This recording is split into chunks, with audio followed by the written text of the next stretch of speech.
नमस्कार दोस्तों, गार्गी क्लासेस पर आपका स्वागत है। डेट आज की 8 नवंबर 2021 और देख लेते हैं इंडियन एक्सप्रेस के एडिटोरियल और आइडिया पेज से इंपॉर्टेंट आर्टिकल्स जो अभी हम इस वीडियो में डिस्कस करेंगे।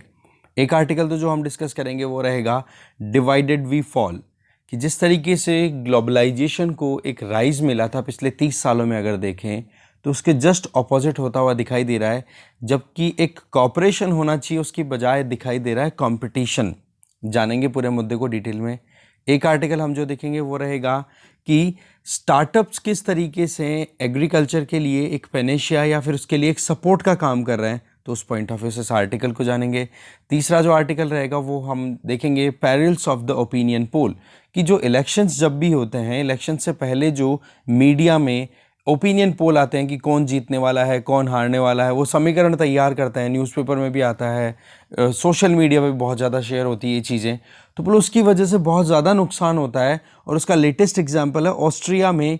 अभी वहाँ के जो चांसलर हैं, ठीक है, सेबेस्टियन कुर्ज, उनको रिज़ाइन तक करना पड़ गया है। तो इस मुद्दे को हम यहाँ पर डिटेल में देखेंगे और बचे हुए जो भी आर्टिकल्स उनमें एक दो पे नज़र डाल लेंगे। तो चलिए स्टार्ट करते हैं डिटेल में डिस्कशन को। फर्स्ट आर्टिकल जो हम देखेंगे वो रहेगा why startups yields harvest.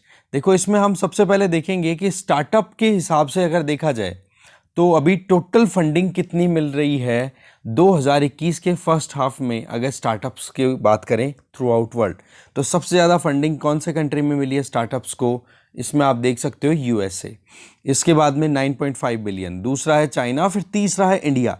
India rising है स्टार्टअप्स पे, और इसी चीज़ को यहाँ पर राइटर्स जो हैं वो हाईलाइट कर रहे हैं। देखो, ये आर्टिकल लिखा गया है कावेरी गांगुली और अशोक गुलाटी जी के द्वारा।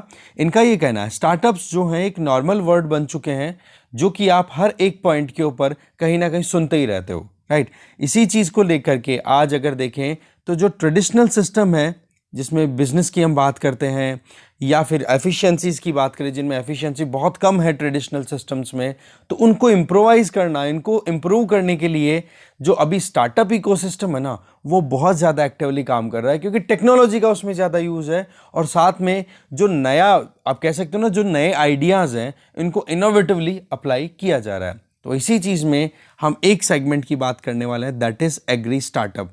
एग्रीकल्चर से एसोसिएटेड जो भी स्टार्टअप्स होते हैं उनसे रिलेटेड। देखो, ग्लोबली हमने अभी देखा कि इंडिया जो है वो यूएस, चाइना जैसे बड़े स्टार्टअप वाले स्पेसेस में अभी अपने आप को compete करता हुआ देख रहा है, ठीक है। तो सबसे ज़्यादा तो हमने अभी देखा ही ना कि यूएसए में स्टार्टअप्स का कितना वॉल्यूम है, 9.5 बिलियन डॉलर्स का फंडिंग उनको मतलब राइज हुई है, ठीक है। इसके अलावा आप देख सकते हो चाइना 4.5 बिलियंस, और जबकि हमने इंडिया का देखा 2 बिलियन, जबकि 2021 के फर्स्ट हाफ का बात हम अभी कर रहे हैं, राइट। मतलब आप ये मान के चलो अप्रैल टू सितंबर तक का जो 6 मंथ का टाइम रहा, वो वाला पीरियड। पर पिछले साल की अगर बात करें, फर्स्ट हाफ में पिछले साल की अगर बात करें, तो फंडिंग जो थी हमारे यहाँ पर स्टार्टअप्स की, वो थी केवल 619 मिलियंस। तो आप देख सकते हो राइज अगर देखें ना, तो राइज अच्छा खासा है। जबकि यूएस, चाइना में स्टार्टअप्स का वॉल्यूम है वो पहले से ठीक है और उनको फंडिंग अच्छी आती है, बट अगर इंक्रीमेंटल पॉइंट ऑफ व्यू से देखें पिछले साल के कंपैरिजन में अभी, तो इंडिया अच्छा खासा गेन कर रहा है। इसके अलावा एक रिसर्च की अर्नस्ट एंड यंग ने 2020 की स्टडी है, उसमें यह है कि इंडिया में एग्रीटेक मार्केट, मतलब एग्रीकल्चर जिसमें टेक्नोलॉजिकल इंटरवेंशन अगर लगाएं और उसकी वजह से नया एक्सपेंशन देखें, तो उसका पोटेंशियल इतना है कि 2025 आते आते लगभग 24 बिलियन डॉलर तक का मार्केट बन जाएगा एग्रीटेक का, ठीक है। अब आप देख लो, जो कि अभी तक हमारी टोटल, जो कि कितना हो जाएगा टोटल इकोनॉमी का, अभी तक केवल 1% तक ही कैप्चर कर पाया है। तो आप देख सकते हो पोटेंशियल कितना ज़्यादा है, स्पेस कितना ज़्यादा है एग्रीटेक मार्केट का, एग्रीटेक स्टार्टअप्स के लिए, ठीक है। एग्रीटेक स्टार्टअप्स की अगर बात करें तो सप्लाई चेन टेक्नोलॉजी या इसके अलावा आउटपुट मार्केट, इनके अंदर बहुत ज़्यादा स्कोप है। Supply chain technology, for example farmers जो हैं वो अपने यहाँ पर कुछ प्रोड्यूस करते हैं प्रोडक्ट, एग्रीकल्चर प्रोडक्ट, उसको कहीं भी कंज्यूमर तक, कोई भी बिजनेस हाउस तक पहुँचाना है, तो वो काम करने के लिए एक सीधा ट्रांसपेरेंट मैनर में सपोर्ट देना, तो ये हो जाएगा क्या, सप्लाई चेन टेक्नोलॉजी, जिसके अंदर लॉजिस्टिक्स भी आ गया, ट्रांसपोर्टेशन भी आ गया, वो सारी चीज़ें आ गई। इसके अलावा दूसरा आउटपुट मार्केट, फॉर एग्जांपल यहाँ पर ये जो एग्रीकल्चर प्रोड्यूस हो गया, इस प्रोड्यूस को कहीं पे प्रोसेस करके फिर मार्केट में कोई प्रोडक्ट लॉन्च करना है या उस प्रोडक्ट को ही सीधा कंज्यूमर तक डिलीवर करना है, उसके लिए भी काम हो रहा है। तो बोले इन दो सेक्टर्स में, मतलब एग्रीटेक मार्केट के लिए इन दो पोर्शंस में ज़्यादा स्कोप है, एक तो सप्लाई चेन टेक्नोलॉजी, एक है आउटपुट मार्केट में, ठीक है, जो कि लगभग $12.1 बिलियन तक का पोटेंशियल रखते हैं। अब बात देखते हैं आगे। देखो करंटली अगर एस्टिमेट लगाया जाए तो इंडिया में 600 से 700 के लगभग एग्रीटेक स्टार्टअप्स हैं, वो काम कर रहे हैं और अलग अलग लेवल पे ना, अलग अलग लेवल पे, कहाँ कोई प्रोडक्शन से रिलेटेड है, कोई कहीं पर सप्लाई से मतलब बीच में प्रोसेसिंग से रिलेटेड हो गया, फिर उसको बाद में कंज्यूमर तक पहुंचाना हो गया, मतलब farmers to business to consumer, इस तरीके की जो इंटरफेस है उसमें कहीं ना कहीं हर जगह पे अलग अलग तरीके के एग्री स्टार्टअप्स हमारे यहाँ पर काम कर रहे हैं, जो कि कोई तो आर्टिफिशियल इंटेलिजेंस बेस्ड है, कोई मशीन लर्निंग बेस्ड है, कोई इंटरनेट ऑफ थिंग्स बेसिस पे है। दैट मीन्स टोटली जो लेटेस्ट टेक्नोलॉजीज हैं उनका यूज करने वाले हैं, ठीक है। इससे देखा जाए तो एफिशिएंसी बहुत शानदार है, ट्रांसपेरेंसी इतनी अच्छी है कि एक फार्मर कितने भाव में अपने प्रोडक्ट को बेच रहा है और एक बिजनेस हाउस तक जब प्रोडक्ट पहुंच रहा है और वो कंज्यूमर तक कितने रुपए में बेच रहा है, वो एकदम क्लियरली अवेलेबल है ट्रांसपेरेंट मैनर में। और इंक्लूसिवनेस, तो इसमें आप देख सकते हो फार्मर्स, उनको भी फायदा हो रहा है, तो दूसरी तरफ ये स्टार्टअप्स जो हैं खुद भी अच्छा खासा अर्निंग कर रहे हैं और इकोनॉमी में कंट्रीब्यूशन इनका, और थर्ड बिजनेस हाउसेस को भी बिना किसी परेशानी के जो भी उनकी रिक्वायरमेंट है वो पूरी हो जाती है उनके डोर पे। तो ये चीजें होती हैं जो एक इंटरेक्शन के पॉइंट ऑफ व्यू से देखी जा सकती है। और देखो पेंडेमिक ने जो ये एक सपोर्ट दिया है, अब यहाँ पर पेंडेमिक जो पैनेशिया की तरह काम करेगा, एक सपोर्ट की तरह, वो कैसे कि जिस तरीके से हमारे यहाँ पर ऑनलाइन सिस्टम ज़्यादा प्रमोट हुए हैं और उस ऑनलाइन सिस्टम का ही ज़्यादा प्रॉफिट मिला है इन एग्री स्टार्टअप्स को। तो जो यूथ, जो यंग माइंड है हमारे यहाँ का और जिसको एकदम प्रॉपर टेक्नोलॉजी का यूज करना आ गया है, उसने इस पेंडेमिक को बहुत हद तक अपने हिसाब से यूज करना शुरू किया है। और दूसरी तरफ जो 3 फार्म लॉज हैं, अगर वो प्रॉपरली इंप्लीमेंट शुरू हो जाते हैं, इंप्लीमेंट होना, तो उसका और ज्यादा फायदा होना शुरू हो जाएगा। तो फार्मर्स के लिए जो फार्मर्स प्रोड्यूस ऑर्गेनाइजेशंस हैं या फिर जो कोऑपरेटिव्स हैं या कोई दूसरे जो कलेक्टिव जिसमें ग्रुप में मिलके फार्मर्स काम करते हैं, बोलो उनके साथ में एंगेजमेंट ज़्यादा बढ़ती चली जा रही है। इसके अलावा मार्केट स्पेस की बात करें, मार्केट स्पेस में आज छोटा फार्मर है, वो अगर जाए और अपने प्रोड्यूस को बेचने की कोशिश करे तो वहां पर उसकी बात इतनी जल्दी नहीं सुनी जाती है। अब यहां पर क्या होगा, स्टार्टअप्स जो हैं वो कॉम्पिटिटिवली जाकर के, आप कहो कि छोटे छोटे फार्मर से कोलैबोरेशन किया और उनके प्रोड्यूस को लेकर के फिर बाद में मार्केट में बेचने के लिए जाएंगे, तो उन लोगों को फिर अपनी बात में वेटेज देने में प्रॉब्लम नहीं आती है। तो देखो इससे क्या होता है, फार्मर्स का एम्पावरमेंट। इसके अलावा agri food operators, that means agriculture products को आप प्रोसेस करो और फूड प्रोडक्ट में कन्वर्ट करके और कंज्यूमर तक सीधा पहुंचा दो।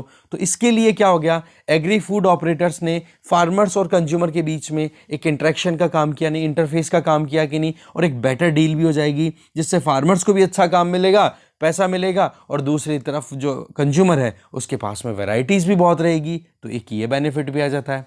हमारे यहाँ पर अभी अगर लेटेस्ट टॉप एग्रोटेक्स की बात करें तो इनमें देखो निंजा कार्ट हो गया, देहात हो गया, क्रो फार्म हो गया। क्रो फार्म जो कि OTP करके उसका एप्लीकेशन डाउनलोड होता है, उसकी बात कर रहे हैं। तो बोले ये बहुत हद तक अपनी तरफ से काम कर रहे हैं अच्छे से अच्छा। और जो वैल्यू चेन है उसमें इन्होंने जो ट्रांसफॉर्मेशन लाया है वो केवल फार्मर्स के एम्पावरमेंट से तक ही लिमिटेड नहीं है, इसके अलावा इन्होंने लोकल ग्रोसरी शॉप है उनको एम्पावर किया है।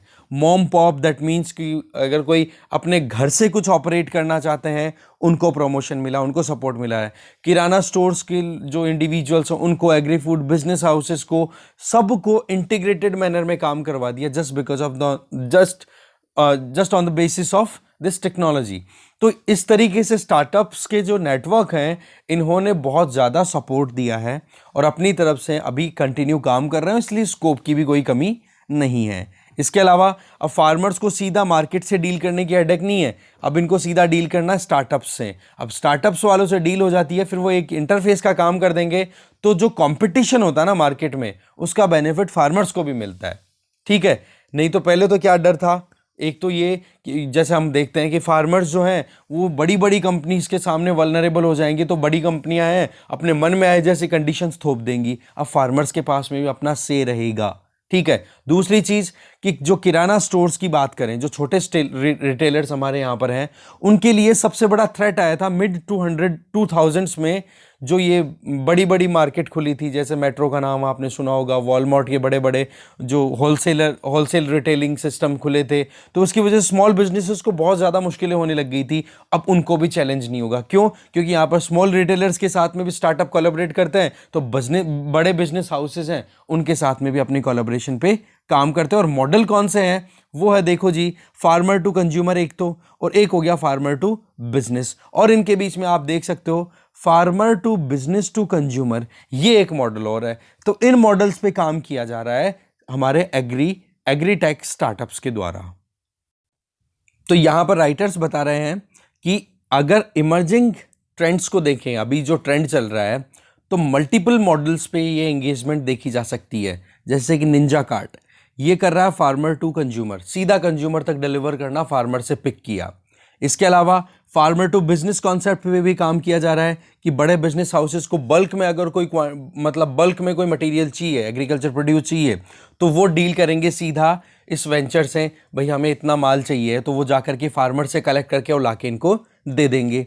इससे क्या होगा कि फार्मर्स को एक तो कॉन्फ्रंट नहीं करना पड़ेगा सीधा मार्केट में, क्योंकि फिर वही बात है कि छोटा फार्मर है, वो जाकर के अगर सीधा बिजनेस हाउस से डील करे, बड़े कोई बिजनेसमैन से, तो जो भी बिजनेस हाउसेज हैं, तो वो थोड़ी मुश्किलें आ जाती है और उनके सामने वो उनकी बात है वो भी थोड़ी कम रह जाती है। इसके अलावा देहाती बीज से बाजार तक, ये किस कॉन्सेप्ट पे काम कर रहा है कि फार्मर्स को जो इनपुट कॉस्ट लगती है, जैसे बीज हो गया, फर्टिलाइजर हो गया, पेस्टिसाइड हो गया, या ऑर्गेनिक फर्टिलाइजर हो गया, कोई भी रिक्वायरमेंट, या फिर मार्केट की डिमांड के बारे में नॉलेज देना, तो उस कॉन्सेप्ट को ये देहाती जो एग्रीटेक है, ये क्या फार्मर्स को सपोर्ट देता है, B2F, that means business to farmers contract कराता है। और फिर उसके बाद में आप देखो कि फार्मर जब प्रोड्यूस कर लेते हैं तो F2B मॉडल के ऊपर भी काम कर लेता है कि आप फार्मर्स का प्रोड्यूस ले जाकर के और जो भी बिजनेस हाउस है उसको ले जाकर के डिलीवरी दे दे। तो इस तरीके से क्या हो गया, डेटा साइंस का प्रॉपर यूज करना, एग्री साइंस का प्रॉपर यूज करना, और साथ में जो भी है उनके पास में डेटा अवेलेबल है उसका प्रॉपर एनालिसिस कर देना। तो इसका भी बहुत ज्यादा बेनिफिट मिलता है। मतलब ये हो गया कि ओवरऑल टेक्नोलॉजी का बहुत ज़्यादा बेनिफिट मिल रहा है इन स्टार्टअप्स को भी, और इसके साथ साथ में जो फार्मर्स को है वो भी बेनिफिट बढ़ता चला जा रहा है। देखो इसके अलावा F2B बिजनेस में क्रो फार्म है, वो F2B business digital supply chain के अंदर काम करता है, जिसमें लॉजिस्टिक्स से इनसे रिलेटेड सारी फैसिलिटी है और अवेल करा देते हैं। फॉर एग्जांपल लॉजिस्टिक्स हो गया, इन्वेंट्री का मतलब स्टॉक में कितना माल पड़ा है वो उनके हिसाब से, सप्लाई की बात करें फ्रेश प्रोड्यूस की तो वो भी मिल जाती है। जैसे यहाँ आप देखते हो बिग बाजार, रिलायंस रिटेल, या फिर हम देखते हैं बिग बास्केट, ग्रोफर्स, ये बिल्कुल ताज़ा सब्जियां हमें डिलीवर करते हैं। तो ये ताज़ा सब्जियां इनको कौन डिलीवर करता है? ये सारे के सारे एग्री स्टार्टअप्स। तो ये चीज़ क्या शो कर देती है कि वाकई में F2B2C ये जो एक कॉन्सेप्ट है, इस कॉन्सेप्ट में एक जो इंटरेक्शन होना चाहिए, कंज्यूमर तक पहुंचे फार्मर्स का प्रोडक्ट, और उसमें भी बिजनेस हाउसेस ज़्यादा कोई एक्सप्लॉइटेटिव प्राइसेस ना कर लें, ना फार्मर का नुकसान हो ना कंज्यूमर का नुकसान हो, एक बैलेंस बनना चाहिए। इसका बहुत बेनिफिट मिल रहा है। आप ये देखो कि नॉर्मल कंडीशंस में अगर देखें तो 25% तक लगभग जो भी आइटम हुआ करता था ना एग्रीकल्चर का, वो वेस्टेज हो जाया करता था, उसको रिड्यूस करके अब केवल 4% तक ला दिया गया है। तो वेस्टेज भी बहुत हद तक कम कर दिए हैं इन एग्री स्टार्टअप्स ने अपने दम पे। टोटल फंडिंग की बात करें, ये हमने ऑलरेडी देख ली, यहाँ पर ही अलग अलग इनका बताया हुआ जो हमें याद रखने की ज़रूरत नहीं है। इसके आगे देखें, अगर एग्रीटेक स्टार्टअप्स की बात करें तो लगातार ग्रो कर रहे हैं। जैसे कि देहात की बात करें, देहात ये एग्रीटेक स्टार्टअप है जो कि बिहार, वेस्ट बंगाल, उड़ीसा, उत्तर प्रदेश, इनमें सब में इंटीग्रेटेड मैनर में काम कर रहा है। ऐसे निंजा कार्ट की बात भी करो तो ये फार्मर्स के साथ में भी इंटीग्रेट कर रहा है, रिटेलर सप्लायर के साथ में भी, रेस्टोरेंट, ग्रोसरी, किराना स्टोर, इन सबके साथ में एक साथ मिलके काम कर रहा है। इसी तरीके से आप क्रो फार्म की बात भी कर सकते हो कि 1 लाख तो कंज्यूमर और 5,000 से ज़्यादा बिजनेसेस को इन्होंने इंटीग्रेट कर रखा है, और 10,000 से ज़्यादा फार्मर्स के नेटवर्क को एक साथ लेकर के काम कर रहे हैं। तो आप देखो यहाँ पर कि अलग अलग मॉडल्स पे अलग अलग काम करते हुए एफिशिएंट मैनर में सारे जो स्टेक होल्डर्स हैं उन सबको बेनिफिट देते हुए और फिर बाद में काम हो रहा है, इसका कितना बेनिफिट होता है, और यही एक ज़रूरत होती है। और टेक्नोलॉजिकल इंटरवेंशन इसीलिए इंपॉर्टेंट हो जाता है।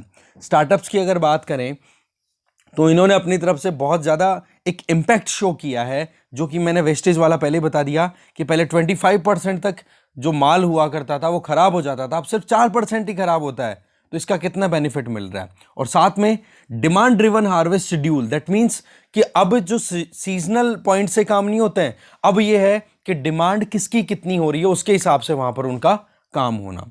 इसके अलावा लॉजिस्टिक्स ऑप्टिमाइजेशन ये लगातार बढ़ रहा है। डिलीवरी सिस्टम है वो बहुत एफिशिएंट काम कर रहा है इन स्टार्टअप्स की वजह से।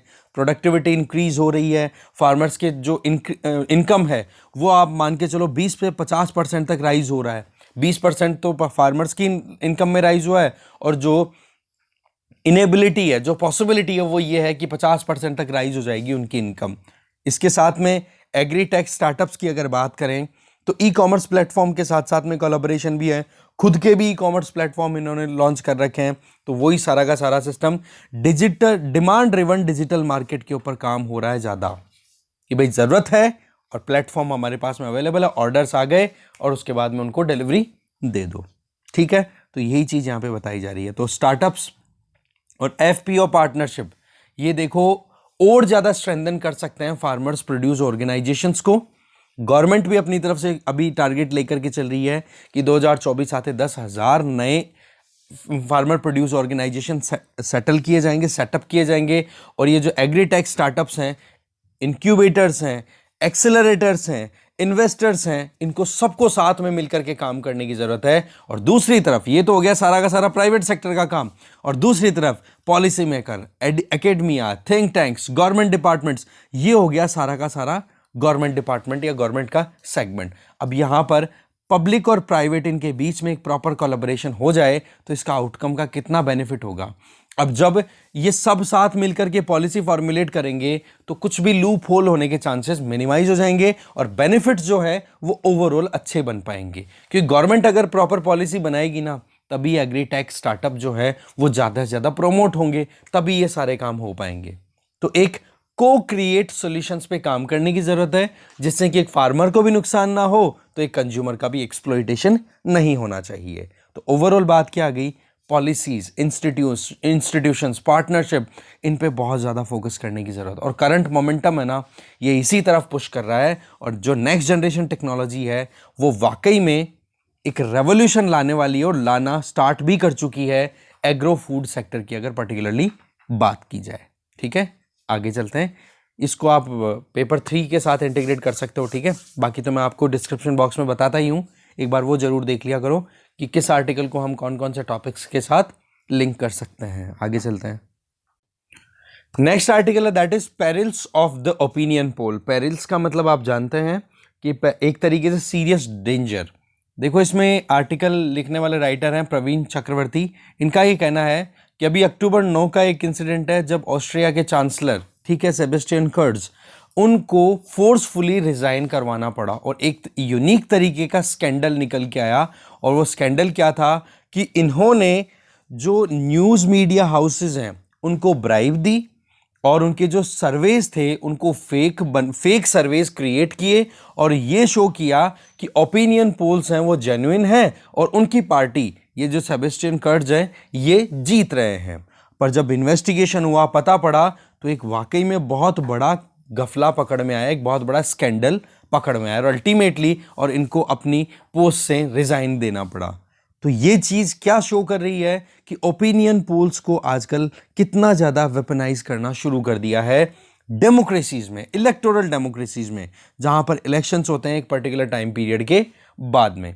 तो इस चीज़ को लेकर के राइटर जो हैं वो इंडियन कंटेक्स्ट में भी ये चीज़ अप्लाई कर रहे हैं। देखो, ओपिनियन पोल, हमें पता है कि जब भी इलेक्शंस होते हैं तो इलेक्शंस के 48 घंटे, जब हम वोटिंग देते हैं, वोटिंग करने जाते हैं, उसके 48 घंटे पहले ओपिनियन पोल देना और वो सारी चीज़ें हो जाती है कि भाई अब आप इसके बाद में कोई भी स्टेटमेंट, कोई भी स्पीच मीडिया हाउसेस वाले नहीं दे सकते हैं कि हाँ जी ये पार्टी जीत रही है, इस लीडर की छवि इतनी है, ये हवा बन रही है। तो बोला 48 घंटे पहले हमारे यहाँ पर बंद कर देते हैं, पर फिर भी वो 48 घंटे पहले भी इतना कुछ इम्पैक्ट छोड़ देते हैं जिसकी हद नहीं है। देखो, ओपिनियन पोल का मतलब ओपिनियन देना कि भाई रिजल्ट क्या होगा, इलेक्शंस के जब रिजल्ट आएंगे तो कौन जीतेगा कौन हारेगा, वो होता है ओपिनियन पोल। इसकी शुरुआत होती है 1936 में, जब यूनाइटेड स्टेट्स में प्रेसिडेंशियल इलेक्शन हो रहे थे, और उस टाइम पर जस्ट एक सर्वे कंडक्ट करवाना कि भाई देखते हैं, लोगों की इच्छा रहती है कि कौन जीतेगा। अब वैसे तो हमें पता है कि ओपिनियन पोल हो चाहे एग्जिट पोल हो, इनका माहौल बनता है जब तक बनता है जब तक कि रिजल्ट ना आ जाए फाइनल, ठीक है। तो एक तरीके से जो लोग पास टाइम है या फिर जो क्यूरियस हैं, जिज्ञासु है रिजल्ट जानने के लिए, तो उनके सोच को थोड़ा शांत करने के लिए चलो ठीक है यार सर्वे करवा दो। अब इसमें लोगों ने पैसा कमाना शुरू कर दिया, तो सर्वे कंडक्ट करा करके बता दिया भाई इन्फॉर्मेशन मिल जाएगी, न्यूज़ में प्रिंट करा दी, एक न्यूज़ बन गई, चलो मजे हो गए। पर टाइम जैसे जैसे बीतता है तो उसमें इस ओपिनियन पोल को यूज़ करना शुरू कर दिया गवर्नमेंट्स ने या पॉलिटिशियन ने, एक फीडबैक लूप की तरह कि क्या कमियां रह रही हैं। कोई भी पॉलिटिकल पार्टी में अगर जैसे मानो अभी हमारे यहाँ पर इलेक्शन 2019 में हुए, या अभी है मानो कि यूपी में इलेक्शन होने वाले हैं अभी, है ना, तो वहाँ पर अभी कयास लगाने शुरू कर दिया, हवा बनानी शुरू कर दी कि बीजेपी जीतेगी, एसपी जीतेगी, बीएसपी जीतेगी, कांग्रेस का भी अच्छा पलड़ा भारी है, वो सारी चीज़ें हैं। तो उसमें जब ये पता पड़ता ना मीडिया में कि हाँ जी इस पार्टी के लीडर में ये कमी है, ये है, तो फिर वो पॉलिटिशियन भी क्या करते हैं, हाँ यार अपने को इंप्रूव करने की जरूरत है, तो फीडबैक की तरह भी यूज करना शुरू कर दिया। और जो इनकम्बेंट गवर्नमेंट है, करंट गवर्नमेंट है, उनको भी एक फीडबैक मिल जाता है, यार ये कमियां रह गई हैं, हमें ये जल्दी से कर देना चाहिए जिससे कि हमें वोट ज्यादा मिले, तो फीडबैक लूप की तरह भी यूज किया। पर ये सारी चीजें तब प्रॉब्लम में आ गई जब पिछले कुछ सालों में पॉलिटिकल लीडर्स ने या पॉलिटिकल पार्टीज ने इस ओपिनियन पोल को वेपनाइज कर दिया। कैसे? कि जो वोटर्स हैं उनको इन्फ्लुएंस करना, उनकी सोच को शेप देना, इससे बहुत ज़्यादा नुकसान होने लग गया। देखो, अगर हम पिछले 2019 के जो जनरल इलेक्शंस हुए जिसमें बीजेपी को जीत मिली है, ठीक है, और बाकी अभी एनडीए की गवर्नमेंट चली रही है, आपको पता है, तो नेशनल इलेक्शंस में आप देखो कि केवल 35% जो वोटर्स थे ना, वो थे कमिटेड वोटर्स। दैट मीन्स जिनका एकदम क्लियर था कि हमें किस इंडिविजुअल को वोट देना है, किसको नहीं देना। बचे हुए 65% जो वोट थे ना, वो थे कि हम लास्ट डे डिसाइड करेंगे कि भाई किसकी हवा बनी हुई है, उसी को हम वोट दे देंगे। मतलब इलेक्शन डे के दिन जाकर के वो डिसाइड करते हैं कि हमें किसको वोट देना है। तो ये अपने आप में बहुत बड़ा फिगर है कि 65% इंडिविजुअल्स जो वोट देंगे वो ऐसे हैं जिन्होंने अभी तक डिसाइड ही नहीं किया कि किसको वोट देना है। और वहां पर अगर ओपिनियन पोल आ जाए कि हाँ भाई ये जीतने वाला है, ये हारने वाला है, तो फिर आप देख लो कि 35% के कंपैरिजन में ये 65% वोटर्स कितने ज़्यादा एक डिसाइडिंग फैक्टर है कि नहीं। तो वो वोटिंग के लिए उनका क्या बिहेवियर है, उसमें अगर ओपिनियन पोल में ये चीज़ें आने लग जाए कि ये जीतेगा ये हारेगा, मतलब एक तरीके की हवा बननी शुरू हो जाती है कि जीतने वाला कौन है, और उसके हिसाब से वोटिंग अगर होने लग जाए तो कितना ज़्यादा नुकसान हो जाएगा। तो आप मान के चलो ये जो 65% लोग हैं ना, जो डिसाइड ही नहीं कर पाते हैं, बस वोट देने जाते हैं, तब होता है कि हाँ जी अब बटन कौन सा दबाना है, ठीक है। उनमें से 43% तो ऐसे हैं जो कि ये देखते हैं कि कौन सी पार्टी जीत रही है, किसकी हवा बनी हुई है। मतलब ओवरऑल अगर देखा जाए तो जितने भी वोटर्स हैं हमारे यहाँ पर, उनके 30% वोटर्स ऐसे होते हैं जो ये सोचते हैं कि जीतने वाली ओपिनियन पोल किसके फेवर में जा रहे हैं, माहौल किसका बना हुआ है, हवा किसकी चल रही है, उसी को वोट दे दो। पर आपको पता है कि 30% वोटर्स अगर इस तरीके से बनाएंगे तो ओपिनियन पोल का रोल कितना हो जाता है इंपॉर्टेंट। तो इसके लिए ये बहुत सिग्निफिकेंट नंबर है, बहुत लार्ज नंबर है। और हमारे यहाँ पर हमारे मल्टी पार्टी इलेक्शन होता है, कितनी सारी पार्टीज एक साथ इकट्ठी होती हैं, तो जो मार्जिन होता है ना जीतने का, वो बहुत ही कम होता है। अब ये 30% लोग जो हैं वो केवल हवा के भरोसे चलने लग गए तो कितना नुकसानदायक हो सकता है ये भी हम जानते हैं। ये जो रिग्ड प्री पोल सर्वे होता है ना, रिग्ड का मतलब धांधलेबाजी बेस्ड, तो ये बहुत ज़्यादा मुश्किलें पैदा कर देते हैं। बोलने को तो इनको इंडिपेंडेंट साइंटिफिक स्टडी बताई जाती है, बोला प्रोफेशनल्स के द्वारा सर्वे किया गया है, बट कॉम्प्रोमाइज़ बहुत होता है डेटा के साथ में। हवा इस तरीके से बनाई जाती है कि कौन से पॉलिटिकल पार्टी का ज़्यादा पैसा आया है उसी को सपोर्ट कर दो और ऊपर चढ़ा दो। तो ऐसे में जो वोटर्स का बिहेवियर है उसको मैनिपुलेट किया जाता है फेक ओपिनियन पोल्स तैयार करके। तो ज़रूरत क्या है, इन मिसलीडिंग ओपिनियन पोल्स को रेगुलेट करना। ये बात ठीक है कि ये चीज़ें कई बार फेल भी होती हैं। जैसे एग्जांपल हम देखें, बंगाल की बात कर लें। अभी इलेक्शन हुए वेस्ट बंगाल में, बीजेपी के लिए बता रहे थे कि बहुत जीतने वाली है, बहुत ज़बरदस्त सीटें आने वाली है, पर रिजल्ट ये रहा कि वहाँ पर तृणमूल कांग्रेस को गजब की वहाँ पे जीत मिली है। तो ये जो प्रोपेगेंडा है ना, ये तो कहीं ना कहीं प्रॉब्लम क्रिएट कर ही देता है ना। ये रियल में इलेक्टोरल डेमोक्रेसी के प्रिंसिपल्स को कॉम्प्रोमाइज़ कर देता है। तो इसके लिए पावरफुल वेपन की तरह इस ओपिनियन पोल को यूज ना किया जाए, इसके लिए सॉल्यूशन निकालना बहुत जरूरी है। इसके लिए क्या कर सकते हैं, देखो इसके लिए सवाल है कि इलेक्शन कमीशन ऑफ इंडिया है वो हेल्प कर सकता है इस एक्सट्रीम। अब एक तो इस पूरे मुद्दे को सॉर्ट आउट करने के लिए कुछ पॉलिटिकल स्कॉलर लीडर्स ने तो यहां तक कह दिया, बोला ओपिनियन पोल या प्री पोल सर्वे जो होता है इनको बिल्कुल बैन कर दो। तो बोले ये ब्लैंकेट बैन लगाना तो कोई सोल्यूशन नहीं है। ठीक है, हमें करने की ज़रूरत है इस फेक ओपिनियन पोल्स को एक सही स्टैंडर्ड और सही गाइडलाइंस के बेसिस पे कंडक्ट करवाने की। जो कौन फिक्स कर सकता है, एक कॉन्स्टिट्यूशनल बॉडी, इंडिया के कॉन्स्टिट्यूशन के अंडर में आर्टिकल 324 के तहत जो कॉन्स्टिट्यूटेड है that is election commission of India, वो ही ये चीज़ फाइनल कर सकता है।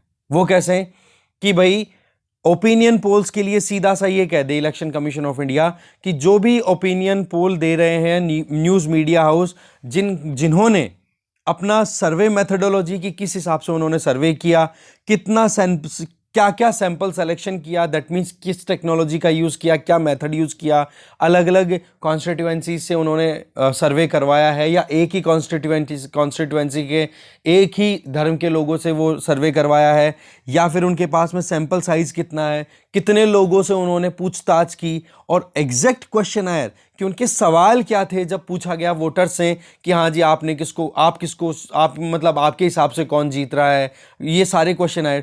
वो सारी चीज़ें अगर पब्लिक डोमेन में जो भी मीडिया हाउस ओपनली दे कि हाँ जी हमने ये तरीके अपनाए थे और इस आधार पर हम कहते हैं कि ये पार्टी जीत रही है, ठीक है, तो उसको मानो आप लेजिटिमेट, या कि हाँ, ये मानो कि हाँ ये सर्वे ठीक था। और अगर जो भी मीडिया हाउस इस तरीके की इंफॉर्मेशन को शेयर करने से मना करे तो उसको बिल्कुल डिस्कार्ड कर दे कि भाई इस तरीके के एनालिसिस जो कि आपको पूरी इंफॉर्मेशन नहीं दे रहे हैं पूरी बैक एक्सरसाइज के बारे में, उनको आप फेक मानो, उनको आप झूठ मानो। तब जाकर के पब्लिक सही से डिसीजन ले पाएगी कि कौन सा तो ओपिनियन पोल अच्छा है और कौन सा नहीं। तो इसमें क्या हो जाएगा कि केवल गाइडलाइंस और स्टैंडर्ड्स फिक्स कर दें और लोगों को अवेयरनेस दें ज़्यादा से ज़्यादा, ठीक है। तो इसी के चलते फिर सही काम हो पाएगा। जैसे आप देखो यूएसए में प्रेसिडेंशियल इलेक्शन हुए 2020 के, अभी जो बाइडन डोनाल्ड ट्रंप इनके बीच में कंपटीशन, ठीक है, तो लगभग 160 मिलियन वोटर्स हैं, ठीक है ना। तो आप देखो 160 मिलियन वोटर्स के साथ में वहां पर सर्वे किया जाता है और हर एक सैंपल साइज में लगभग 3000 लोग थे।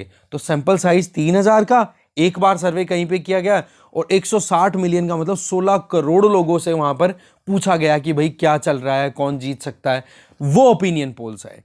इसके अलावा रिजर्व बैंक ऑफ इंडिया भी अगर कहीं पे इंटरेस्ट रेट फिक्स करता है ना, हमारी इकोनॉमी कितनी है, $3 ट्रिलियन इकोनॉमी है, तो वो भी लगभग 6000 सर्वे कंडक्ट करता है, ठीक है, और उसमें लगभग 25 crore million family, Indian family से बातचीत की जाती है, सवाल पूछे जाते हैं, तब जाकर के हम डेटा रिलीज करते हैं। इसी तरीके से कोविड के टाइम पे हर्ड इम्यूनिटी हमने देखी कि भाई कोविड की वजह से इन्फेक्शन होकर के हर्ड इम्यूनिटी कितनी क्या तैयार हुई है, तो उसमें भी हमने 30,000 लोगों पर सर्वे किए और उसमें मतलब 30,000 लोगों के सेगमेंट्स में सर्वे किए और लगभग 20 मिलियन की पॉपुलेशन, तब जाकर के हमने डेटा दिया। तो पॉइंट क्या आ रहा है कि जब हम दूसरे सर्वेस को इतना कॉम्प्रिहेंसिवली कवर कर रहे हैं, टेक्निक्स को हम इतना एलेबोरेटली देख रहे हैं, यूएसए में इलेक्शंस को देखें तो उसी चीज को हम क्यों नहीं अप्लाई कर सकते हमारे इलेक्शंस में भी, ठीक है। हमारे यहाँ पर इलेक्शंस में के पहले प्री पोल हो तो उसके लिए सीधा सा क्या किया जा सकता है कि भाई सर्वे जो है कहाँ कहाँ पर हो रहा है और उस सर्वे में कौन कौन सी कॉन्स्टिट्यूएंसीज पे ध्यान दिया जा रहा है। जैसे एक स्टेट में इलेक्शन हो रहा है फॉर एग्जांपल, तो वहाँ की जो हर एक असेंबली है, हर एक असेंबली में सर्वे होना चाहिए, मतलब कॉन्स्टिट्यूएंसी में सर्वे होना चाहिए जहां जहां पर भी चुनाव हो रहे हैं। दूसरा, आइडेंटिटी फिक्स होनी चाहिए कि हाँ जी कौन कौन से इंडिविजुअल, मतलब एक तरीके से कि आपको पता रहे कि किससे आप क्वेश्चन आयर पुट कर रहे हो। एज ग्रुप, कि कौन सी एज ग्रुप के लोगों से आपने सवाल ज्यादा पूछे, बूढ़े ज्यादा थे, जवान ज्यादा थे, इनके बीच में एक बैलेंस होना चाहिए। और जेंडर, रिलीजन, कास्ट, इन सब में एक कॉम्प्रिहेंसिव मैनर दिखना चाहिए कि सारा कवरेज हुआ है, तब जाकर के आप एक अच्छे से ओपिनियन पोल तैयार कर सकते हो। तो ये स्टैंडर्ड फिक्स किया जा सकता है किसके द्वारा? इलेक्शन कमीशन ऑफ इंडिया के द्वारा। और ये स्टैंडर्ड्स फॉलो किए जाए मीडिया हाउसेस के द्वारा, तब जाकर के एक अनबायस्ड मैनर में ओपिनियन पोल देना पॉसिबल हो पाएगा। देखो, जब तक मीडिया इंडिपेंडेंट है तब तक डेमोक्रेसी पावरफुल है, और मीडिया जिस दिन बिकना शुरू हो जाती है उस दिन से मान लो डेमोक्रेसी के लिए नुकसान वाले दिन शुरू हो चुके हैं।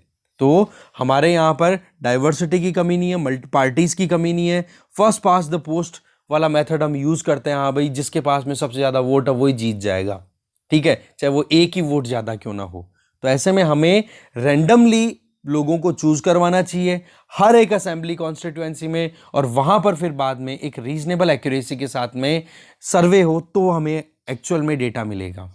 इलेक्शन कमीशन ऑफ इंडिया इस चीज को मैंडेट कर सकता है कि सर्वे का मेथड क्या है, रॉ डेटा आपके पास में कितना है, कहां कहां पर आपने सर्वे किया, और क्या आपने मिनिमम स्टैंडर्ड्स फिक्स किए थे जिसके बेसिस पे आपने ये प्री पोल ओपिनियन पोल सर्वे डिक्लेयर किया है, वो चीजें आप पब्लिक डोमेन में रिलीज करो। नॉर्मली क्या होता है कि फाइनली दे देते हैं, हाँ भाई बीजेपी को इतना मिल रहा है, कांग्रेस को इतना मिल रहा है, एसपी को, बीएसपी को इतनी सीटें मिल रही हैं। भाई उसके पीछे आपने क्या एक्सरसाइज की वो भी तो बताओ, जिससे लोगों को पता तो पड़े कि कौन सा दमदार सर्वे है, कौन से किसने लापरवाहियां बरती है, ठीक है ना। तो वो मैनिपुलेशन नहीं हो पाएगा। तो इसके लिए हमें बहुत ज्यादा इलेक्शन कमीशन ऑफ इंडिया को बहुत ज्यादा काम करना पड़ेगा, ठीक है। तो ये चीज यहां पे बताई जाए, जैसे कि नोबेल प्राइज विनर होते हैं ना, तो उनमें उनका लिए भी एक एम्फेरिकल स्टडी होती है। एम्फेरिकल का मतलब पूरा ऑब्जर्वेशन देखा जाता है, सिस्टमेटिक स्टडी की जाती है पूरी, कि हाँ भाई क्या चल रहा है, किस बंदे ने कितना अपने एफर्ट लगा करके काम किए हैं, कितना ओरिजिनल काम है, तब जाकर के फिर नोबेल प्राइज दिए जाते हैं। सेकंडों के अंदर जो फ्लाई बाय नाइट ऑपरेटर्स हैं, दैट मीन्स वो बंदे जिनके ऊपर आप रिलाई नहीं कर सकते हो, रिलायबल नहीं है, कॉन्फिडेंशियल नहीं है, तो उन पर आप रिलाई मत करो। तो ओपिनियन पोल है ना, वो केवल लोगों का ओपिनियन नहीं देते हैं, आजकल वो लोगों के ओपिनियन को इन्फ्लुएंस भी करते हैं कि जीत कौन रहा है, हवा बनाने में बहुत हेल्प करते हैं। और जब 30% वोटर्स इस तरीके से इन्फ्लुएंस्ड होते हैं हमारे यहाँ पर, तो ज़रूरत है कि एक प्रॉपर रेगुलेशन हो, नहीं तो हमारी डेमोक्रेसी को मुश्किलें देखनी अभी कम पहले से नहीं है, और बढ़ती चली जाएंगी, ठीक है ना। तो ये था इलेक्टोरल रिफॉर्म से रिलेटेड, ठीक है। आगे चलते हैं। अच्छा, अब ये आर्टिकल हमने जैसे देखा, तो अब ये कॉन्स्टिट्यूशन से रिलेटेड आपको जो चीजें है ना लक्ष्मीकांत में, वो आपको खंगाल लेनी है जल्दी से, तब जाकर के पूरा कॉम्प्रिहेंसिव मैनर में आपका ये सेटलमेंट तैयार हो जाएगा। एक ये क्या है, इलेक्शन से रिलेटेड चैप्टर है आपका, ये 11th वाली जो इंडियन कॉन्स्टिट्यूशन एट वर्क वाली बुक है, उसको भी आप एक बार जरूर पढ़ोगे, ठीक है। आगे चलते हैं। नेक्स्ट आर्टिकल है डिवाइडेड वी फॉल। आर्टिकल को लिखा है प्रताप भानु मेहता जी ने। देखो, इनका ये कहना है कि जब हम इंटरनेशनल सिस्टम की बात करें तो न्यू एरा क्या है, न्यू एरा में केवल और केवल एक चीज निकल के आती है, वो है ग्रेट पावर्स के बीच में कंपटीशन। और उन ग्रेट पावर्स में फिलहाल रशिया थोड़ा सा बैक पे है, तो ऐसे में अब यूनाइटेड स्टेट्स और चाइना दोनों असर्ट कर रही है इंटरनेशनल ऑर्डर को अपने हिसाब से, अपनी हेगेमोनी को फिक्स करने के लिए, कि कैसे भी करके हमारी पकड़ बनी रहे। अभी जो रीसेंट स्टेटमेंट आते हैं सेक्रेटरी ऑफ यूएसए के सेक्रेटरी के द्वारा, एंटनी ब्लिंकन के द्वारा, उनका ये कहना है कि चाइना के लिए उनकी अप्रोच ये है कि कॉम्पिटिटिव रहेंगे जब वो उनको ज़रूरत है एक दूसरे से compete करने की, कोलैबोरेट करेंगे जब उनको लगेगा कि हाँ कहीं पर साथ मिलकर ही काम कर सकते हैं, और एडवर्शियल रहेंगे जब उनको ज़रूरत है कि अब तो करना ही पड़ेगा चाइना को रोकने के लिए। मतलब कंपटीशन, कोलैबोरेशन और एडवर्शियल। अब इनमें जो सबसे ज़्यादा डोमिनेट कर रहे हैं ना, वो कोलैबोरेशन तो इतना डोमिनेट कर नहीं रहे, कैन भी बोल रहे हैं ना। अब कैन भी का मतलब भाई हो सकता है, ज़रूरत पड़ी तो कर लेंगे। शुड भी थोड़ा सा लगता है कि हाँ यार करना चाहिए। और फिर मस्ट भी, भाई कुछ भी हो उसको तो हम आगे बढ़ने ही नहीं देंगे। तो इस केस में क्या हो गया, कंपटीशन और एडवर्शियल बिहेवियर, ये दोनों चीजें डोमिनेट कर रही हैं और कोलैबोरेशन चला गया बैकफुट पे। बोला यही सबसे बड़ा क्वेश्चन है कि कंपटीशन और एडवर्सिटी दोनों कंट्रीज के बीच में, दोनों सिस्टम्स के बीच में बहुत ज्यादा टेक ओवर कर चुका है और कोलैबोरेशन पीछे चला गया। तो इसके पीछे दो डायनेमिक्स बता रहे हैं राइटर कि फर्स्ट डायनेमिक्स में अगर देखें तो जो ग्रेट पावर्स के बीच में कंपटीशन है तो उसके लिए ये बताया जाता है कि कंपटीशन जो है वो एक तरीके से हमें कंज्यूमर के लिए बेनिफिशियल होती है, पर कंपटीशन अगर हेल्दी होता है तो वो अच्छा रहता है। देखो ग्लोबलाइजेशन की अगर बात करें, फर्स्ट पॉइंट है ग्लोबलाइजेशन की अगर बात करें तो इकोनॉमिक इंटरडिपेंडेंस की बात की जाती है कि हाँ ग्लोबल सप्लाई चेन में कहीं पे प्रोडक्शन होता है, कहीं पे असेंबली हो रही है, कहीं पर मार्केट है, कहीं पर डिज़ाइनिंग हो रही है, कहीं पे फिर बाद में ट्रबल शूटिंग हो रही है। अलग अलग कंट्रीज़ के ये अलग अलग काम डिवाइडेड है और वो एक दूसरे के साथ मिलकर के काम करते हैं। तो बोला इकोनॉमिक इंटरडिपेंडेंस एक थीम मानी गई थी ग्लोबलाइजेशन के लिए। पर अभी अगर देखें यूएस चाइना ट्रेड की अगर बात करें तो ये बात ठीक है कि अभी भी यूएस अपने आप को बिल्कुल डिटैच नहीं कर पा रहा है चाइना से, पर कंपटीशन के चलते अपने इस इंटरडिपेंडेंस को बहुत ज्यादा डाइल्यूट किया जाना पा रहा है। दैट मीन्स आप ये देखो कि लगातार जो अलग अलग कंट्रीज हैं वो अपनी खुद की जरूरतें पूरी करने में लग रहे हैं, बजाय कि किसी दूसरे से कि भाई दूसरे कंट्री के साथ में हमारी अगर इंटरडिपेंडेंस रही इकोनॉमिक तो हम उसके खिलाफ में आवाज नहीं उठा पाएंगे। तो इस चीज के लिए क्या किया जा रहा है कि अब एक जो नया पॉलिटिकल सिस्टम तैयार हो रहा है हर एक कंट्री के अंदर डोमेस्टिकली, वो ये है कि एक दूसरे के साथ में हम कोलैबोरेट ना करते हुए खुद का डेवलपमेंट करेंगे और फिर बाद में compete करेंगे। तो ये जो कंपटीशन है ना, ये फिर बाद में लॉन्ग टर्म में कहीं ना कहीं कॉन्फ्लिक्ट्स में ले जाता है। क्यों? पैसे से शुरुआत होता है कंपटीशन और फिर बाद में आप अपनी आइडियोलॉजी को लेकर के लड़ना शुरू कर दोगे। चाइना कहता है कम्युनिस्ट और यूएसए कहता है डेमोक्रेसी, और चाइना को यही सबसे बड़ी चिंता सता रही है कि कम्युनिज्म को कहीं ना कहीं चैलेंजेस का बहुत ज़्यादा सामना करना पड़ रहा है। चाइना ने ड्यूअल सर्कुलेशन के ऊपर अपने आप को स्विच कर लिया और दूसरी तरफ जो बाइडेन भी अपनी तरफ से अब कैसे काम कर रहे हैं कि भाई अब कैसे भी करके हमें वही डोनाल्ड ट्रंप वाला सेगमेंट प्रोटेक्शनिज्म वाला कि कैसे भी करके हम खुद को खुद में समेट लें। और ये जो ड्यूअल सर्कुलेशन है इसका मतलब आप यहां पर देख सकते हो कि इसका मतलब ये हो गया कि डोमेस्टिक डिमांड को एक्सपेंड करना, डोमेस्टिक मार्केट पे फोकस रखना, कंट्री की कैपेसिटी बढ़ाना जिससे कि इनोवेशन ज़्यादा से ज़्यादा हो और फॉरेन मार्केट्स पे डिपेंडेंस मिनिमाइज कर देना। अब आप देख लो ये है सीन चाइना के अंदर, और यही चीज़ कहीं ना कहीं इंडिया भी आत्मनिर्भर भारत के नाम पे हम यही चीज़ कर रहे हैं। तो ओवरऑल कोलैबोरेशन की बजाय अब कंपटीशन राइज हो रहा है कि भाई डोमेस्टिकली अगर हम स्ट्रांग हो जाएंगे तो फिर इंटरनेशनली हमें प्रॉब्लम्स का सामना नहीं करना पड़ेगा। तो इस तरीके से फर्स्ट पॉइंट तो हो गया कि भाई इकोनॉमिकली कंपटीशन से आइडियोलॉजिकल कॉन्फ्लिक्ट और फिर बाद में मुश्किलें बढ़ती चली जाती हैं। तो पहला पॉइंट क्लियर है। दूसरा आप देखो कि भाई एक दूसरे के सामने वो कंपीट करने के लिए रेडी हैं, तो कुछ कॉमन चैलेंजेस ऐसे हैं जो सबको साथ में डील करना पड़ता है। फॉर एग्जांपल क्लाइमेट चेंज है तो चाइना के लिए अलग नहीं होगा, वो सभी कंट्रीज के लिए इक्वल होगा। इसी तरीके से पेंडेमिक जो आउटब्रेक हुआ वो सबके साथ में था, पर सवाल ये था कि क्या वहां पर एक ग्लोबल कोलैबोरेशन या कॉपरेशन देखने को मिला। तो इंस्टीट्यूशनल इंफ्रास्ट्रक्चर इतना ज़्यादा हमारे यहाँ पर कॉम्प्लेक्स हो चुका है ग्लोबल वर्ल्ड ऑर्डर में, जैसे WHO अपने हिसाब से काम कर रहा है, WTO अपने हिसाब से काम कर रहा है, UN की दूसरी एजेंसी अपने हिसाब से काम कर रही है, कभी इधर AU के US खुलता है, कभी ब्रिक्स आता है, कभी संघाई कॉर्पोरेशन ऑर्गेनाइजेशन है। इतने सारे तो ज्यूरिसडिक्शन क्रिएट कर लिए हैं और इन ज्यूरिसडिक्शन की वजह से एक जो कॉपरेशन आना चाहिए उसकी बजाय इल्यूजन ज़्यादा देखने को मिल रहे हैं। इसका मतलब क्या हो गया कि जो कॉमन चैलेंजेस हैं उनको भी सीरियसली टैकल नहीं किया जा पा रहा है। इवन डाउट्स ज़्यादा क्रिएट हो रहे हैं कि हाँ भाई आगे क्या होगा। ठीक है, तो ऐसे में इन अलग अलग ग्रुपिंग ने अलग अलग ये जो सिस्टम तैयार हो रहे हैं ये ग्लोबल क्राइसिस को बढ़ाता चला जाता है और इसकी वजह से जो ग्लोबल कंपटीशन है वो भी राइज हो रहा है। जैसे कि एक एग्जांपल दें, वर्ल्ड बैंक और IMF अब इनको वेस्टर्न कंट्रीज की पकड़ में रखा जाता है, तो इनके काउंटर के अंदर न्यू डेवलपमेंट बैंक स्टैब्लिश कर दिया ब्रिक्स कंट्रीज ने। अब पॉइंट यहां पर क्या निकल के आता है कि न्यू डेवलपमेंट बैंक में किस किस की पकड़ ज्यादा है, वो कंट्रीज क्या इन वेस्टर्न कंट्रीज के साथ में कोलैबोरेट करते हैं या इनके साथ में कंपीट करके और इनको दबाने की कोशिश करते हैं। और इसी चीज को आप अप्लाई कर दो वर्ल्ड बैंक और आईएमएफ पे भी, तो यहां तो कंपटीशन इंटेंसिफाई हो गया। जबकि जो इनके ऑब्जेक्टिव्स हैं उनमें लिखा क्या जाता है कि भाई कैसे भी करके कोलैबोरेट करेंगे, ह्यूमैनिटी के लिए अच्छा काम करेंगे, फंडिंग प्रोवाइड करेंगे, ज़रूरतमंदों की हेल्प की जाएगी। बट रियल सेंस में क्या है, सब अपनी अपनी पकड़ बनाने की कोशिश कर रहे हैं, अपनी अपनी हेगेमनी को और इंक्रीज करने की कोशिश कर रहे हैं। इसके अलावा कोविड-19 के टाइम पे ये था कि हाँ पूरी दुनिया के सामने बहुत बड़ी बीमारियां आ गई है, बहुत बड़ी बीमारी आ गई है, कैसे भी करके हमें सबको मिलके काम करना हो, ग्लोबल पब्लिक हेल्थ क्राइसिस बोला गया था। बट रियल सेंस में क्या निकल के आया कि भाई एक कोलैबोरेशन की बजाय कंपटीशन की, सबसे जल्दी कौन वैक्सीन तैयार करता है, सबसे जल्दी वैक्सीन किसने तैयार किया, यूएस ने तैयार किया, चाइना ने तैयार किया, यूरोपियन यूनियन के कंट्रीज ने तैयार किया, यूके ने, इंडिया ने, और सबसे पहले बोला हम हमारे लोगों को सबसे ज़्यादा वैक्सीनेशन देंगे। और पीछे रह गए कौन, बचे हुए जो लोग देखते हैं इनकी तरफ कि हाँ भाई देखते हैं कौन सा बड़ा आदमी हमारी तरफ नज़र करने वाला है। तो इसी चीज़ को लेकर के क्लाइमेट चेंज वाले मुद्दे को ले लो कि टेक्नोलॉजिकल कंपटीशन चल रहा है, पर अल्टीमेटली जो प्रॉब्लम्स है उनका कोई सोल्यूशन निकल रहा है क्या? कंपटीशन की कमी नहीं है पर सोल्यूशन पे कोई काम नहीं है। क्लाइमेट चेंज पे इतनी बातें हो गई, क्या 1.5 डिग्री सेंटीग्रेड से कम टेम्परेचर तक रख पाएंगे 21वीं शताब्दी के अंत तक?